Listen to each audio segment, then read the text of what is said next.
What's going on, guys? This is Red Bull Tanker, and welcome back to Axis and Allies 1951, Turn 2. So, let's see here. Let's start with technologies between the two sides. So, the Soviets weren't able to advance infantry conscription, but they got on the board with war bonds. China got on the board with infantry conscription.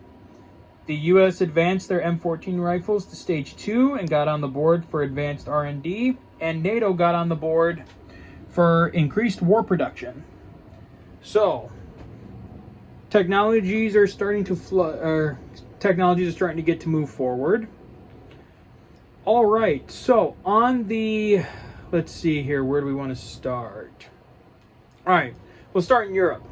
All right, for the Soviets, they initially, when the Allies left northern and southern Germany open, I had thought about launching a massive mechanized force of my tanks here in East Germany, Austria, and then my whole air force in Poland to make a dash on Paris. But then I realized that my aircraft couldn't reach it, and I didn't want to risk it, which thoroughly disappointed the NATO, thoroughly disappointed Airsoft Commando, the NATO player, because he was banking on the fact that he was hoping that I would actually make the move on Paris.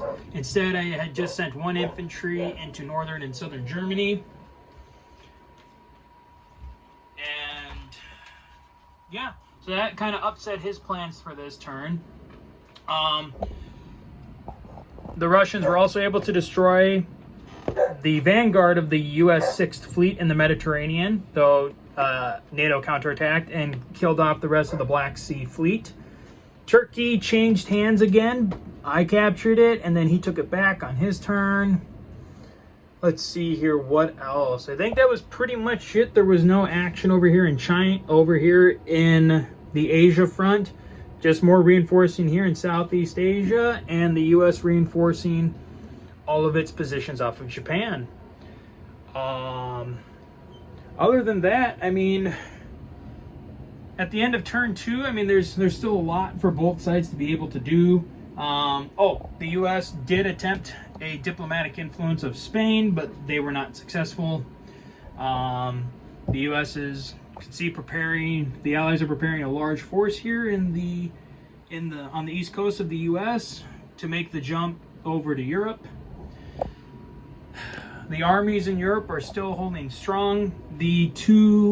My two Soviet infantry defending northern and southern Germany unfortunately failed at their roles, so they were not able to hit any of the attacking units coming at them. So that unfortunately was a shame. Let's see here. Oh, up here in the north, I forgot on the Soviet turn, the Soviets did capture Norway and captured that factory that NATO so graciously put down for us. Let's see. Oh yeah, that was about it. That was it. Like I said, most of the combat for the communists and the Allies was over here in Europe this turn, and again, nothing really happened over here in Asia. Sato did put another factory down. They threw a factory down onto the Philippines. In this game, islands with an IPC of 2 or more can have a minor. They cannot have major factories. So like, Java doesn't belong to anyone, so Java could never actually have a major anyways, because that has to be a home territory to be able to upgrade that to a major. Let's see here. What else?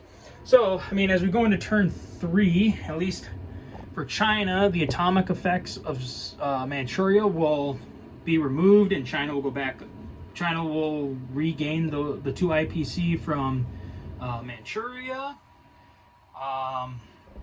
There's a lot happening. I mean, Africa is looking pretty open but neither of the communist forces really have any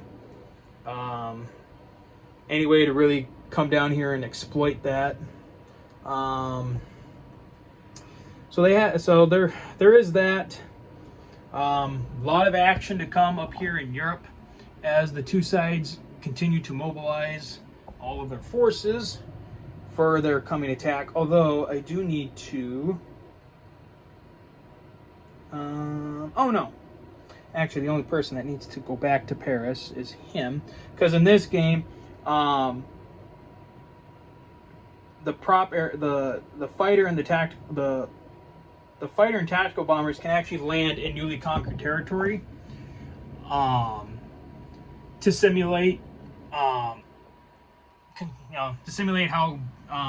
advanced construction got post World War II. So, and since they didn't technically take, oh wait, no, they did take part in the combat for those, technically, so these aircraft actually do need to go back. So, I'll actually have to double check with Airsoft Commando if this is where he wants all of his aircraft placed, as far as Paris and Holland and Belgium, or if he wants to consolidate them all, maybe consolidate them all here in Paris. So this is actually now what the forces in southern Germany and the forces in northern Germany look like. These are the forces that took Turkey. And then again, here is the massive Soviet armies.